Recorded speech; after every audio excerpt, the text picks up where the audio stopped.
মালদ্বীপের আড্ডু সিটিতে প্রবাসী বাংলাদেশির অংশগ্রহণে সফলভাবে শেষ হয়েছে ভ্রাম্যমাণ কনস্যুলার ক্যাম্প। রাজধানী মালেতে না গিয়েই পাসপোর্ট নবায়ন সহ বিভিন্ন কল্যাণমূলক সেবা গ্রহণের সুযোগ পেয়ে খুশি প্রবাসীরা। এতে সময় ও অর্থ সাশ্রয়ের পাশাপাশি প্রশাসনিক জটিলতা উল্লেখযোগ্যভাবে হ্রাস পাবে বলে মনে করছেন তারা। মালদ্বীপ থেকে ইমরান তালুকদারের তথ্যচিত্রে ডেস্ক রিপোর্ট। এক অভিনব উদ্যোগ নিয়েছেন মালদ্বীপে নিযুক্ত বাংলাদেশ হাইকমিশনার। প্রবাসীদের সমস্যার সমাধানে রাজধানী মালে থেকে প্রায় 500 কিলোমিটার দূরবর্তী আড্ডু সিটিতে সেবা কার্যক্রম পরিচালনা করে মিশনের প্রতিনিধি দল।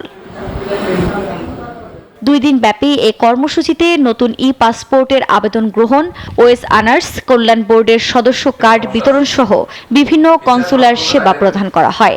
এ সময় মিশনের শ্রম কাউন্সিলর মোহাম্মদ সোহেল পারভেজ উপস্থিত ছিলেন।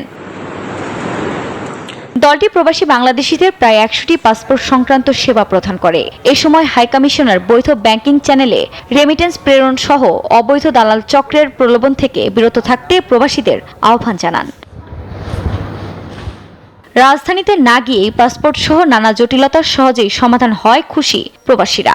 বাংলাদেশের হাইকমিশনের পক্ষ থেকে টিম এসেছে, ওনাদের মাধ্যমে আমরা এই বাংলাদেশ প্রবাসী কল্যাণ কার্ড পেয়েছি। এই জন্য বাংলাদেশ হাইকমিশনারকে আমরা অনেক ধন্যবাদ জানাচ্ছি।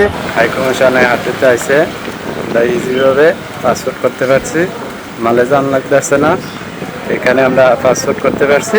এই জন্য হাইকমিশনের অনেক ধন্যবাদ। হাইকমিশনার কনসুলার টিমকে আন্তরিক ধন্যবাদ জানাচ্ছি এবং ভবিষ্যতে এইভাবে আমাদের যত বাংলাদেশি লোক আছে তাদের প্রত্যেককে এভাবে সেবা প্রদান করার জন্য বিনীত অনুরোধ জানাই। এই ভ্রাম্যমাণ সেবায় সময় ও অর্থ সাশ্রয়ের পাশাপাশি প্রশাসনিক জটিলতা উল্লেখযোগ্যভাবে হ্রাস পাবে বলে আশাবাদী তারা। Desk report, news 24।